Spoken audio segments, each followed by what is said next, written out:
जोहार। आज के झारखंड शिक्षा समाचार में आपका स्वागत है।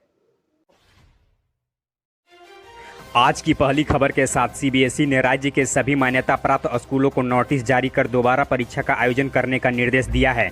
नोटिस में बोर्ड ने राज्य के स्कूलों को 9वीं व 11वीं के क्लास में फेल हो चुके छात्रों के लिए दोबारा परीक्षा आयोजित करने का निर्देश दिया है। जानकारी के मुताबिक सीबीएसई ने मई में ही नोटिस जारी कर स्कूलों को निर्देश दिया था कि फेल हो चुके छात्रों को यदि अपने परफॉर्मेंस सुधारने के लिए छात्र छात्राओं को एक बार और परीक्षा में बैठने का मौका दिया जाए। ऐसे में अब सीबीएसई ने दोबारा नोटिस जारी कर एक और मौका देते हुए उसके लिए परीक्षा आयोजित करने को कहा है। साथ ही बोर्ड ने कहा है कि स्कूल इस मामले में भ्रमित न हो और निर्देश का पालन करें। साथ ही बोर्ड ने कहा है कि स्कूल अपनी सुविधा के मुताबिक चाहे तो ऑनलाइन या इनोवेटिव टेस्ट आयोजित कर सकते हैं और छात्रों को टेस्ट के आधार पर प्रमोशन दे सकते हैं। इधर राज्य के पारा शिक्षकों को वेतनमान के लिए परीक्षा देनी होगी। परीक्षा का स्वरूप क्या होगा, इसका अंतिम निर्णय महाधिवक्ता की राय के बाद ही लिया जाएगा। झारखंड शिक्षा परियोजना ने इस आशय का प्रस्ताव तैयार कर लिया है। शिक्षा मंत्री की अध्यक्षता पर पिछले दिनों हुए उच्च स्तरीय कमेटी की बैठक में शिक्षक पात्रता परीक्षा यानी टेट सफल पारा शिक्षकों को वेतनमान देने का निर्णय लिया गया था। साथ ही बता दें कि राज्य के 61,000 पारा शिक्षकों में से लगभग 13,000 शिक्षक टेट सफल हैं। शेष शिक्षकों के लिए नियमावली में अलग से परीक्षा लेने का प्रावधान किया गया है। इधर राजधानी में जिला शिक्षा पदाधिकारी ने नामांकन को लेकर स्कूलों को दिशा निर्देश जारी किया है। विद्यालयों में नामांकन की प्रक्रिया अगले आदेश तक जारी रखने को कहा गया है। विद्यालय के पोषक क्षेत्र के बच्चों का नामांकन सुनिश्चित करने को कहा गया है। डीओ को सरकारी विद्यालयों में नामांकन में तय राशि से अधिक शुल्क लेने की शिकायत मिली थी। उन्होंने सभी प्रधानाध्यापकों को निर्देश दिया है कि वे तय राशि से अधिक शुल्क लिए तो तत्काल राशि वापस कर दे। इस संबंध में डीओ कार्यालय को भी रिपोर्ट देने को कहा गया है।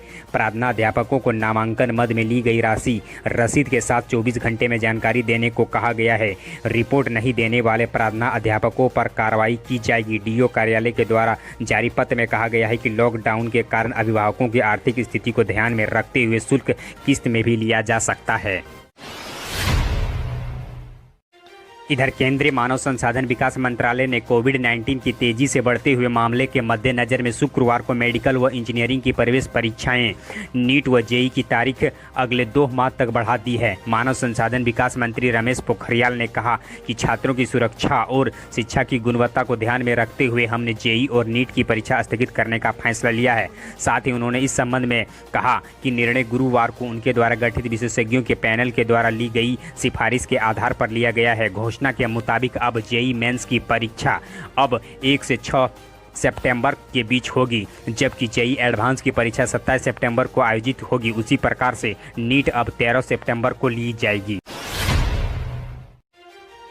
इधर छठी जेपीएससी के परीक्षा में अंतिम रूप से सफल झारखंड शिक्षा वर्ग के 36 अभ्यर्थियों के सर्टिफिकेट का वेरिफिकेशन 8 जुलाई को होगा। इसके लिए स्कूली शिक्षा व साक्षरता विभाग के संयुक्त सचिव श्री मनोज जायसवाल ने अधिसूचना जारी कर दी है। अभ्यर्थियों की नियुक्ति के पहले शैक्षणिक जातीय आवासीय का मूल प्रमाण पत्र का वेरिफिकेशन के लिए स्कूली शिक्षा व साक्षरता विभाग के सभागार में आना होगा।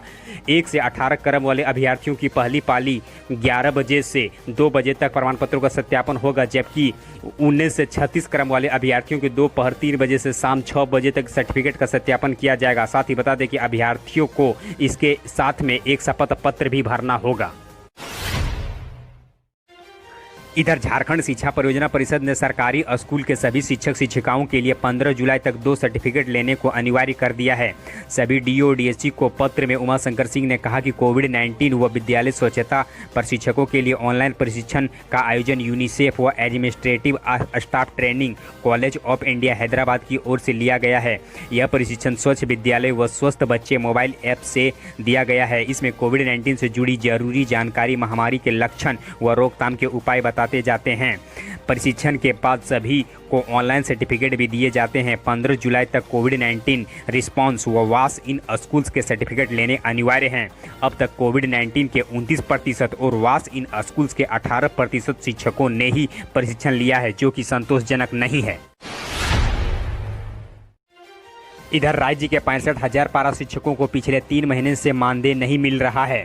राशि के अभाव पर इसका भुगतान नहीं किया जा रहा है। झारखंड शिक्षा परियोजना परिषद का दावा है कि अगले सप्ताह अप्रैल महीने के मानदेय का भुगतान कर दिया जाएगा, जबकि जुलाई में ही मई और जून के भी मानदेय की राशि पारा शिक्षकों के बैंक खाते पर ट्रांसफर कर दी जाएगी।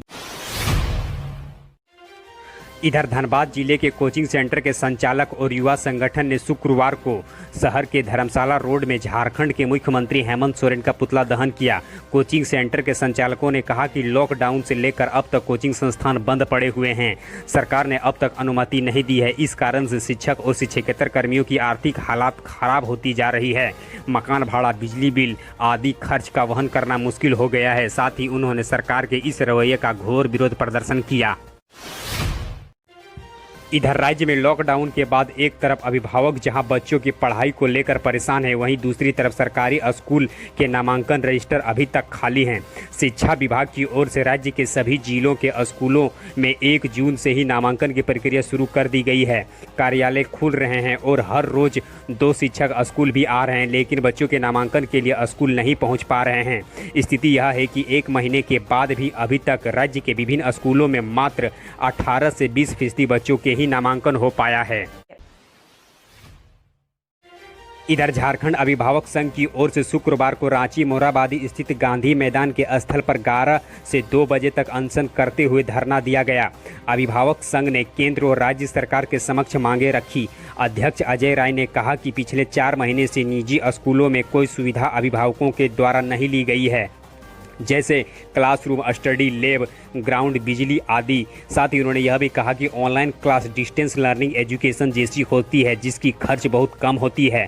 साथ ही उन्होंने कहा कि ऑनलाइन क्लास के माध्यम से अभिभावकों को लगातार फीस जमा करने के लिए दबाव बनाया जा रहा है।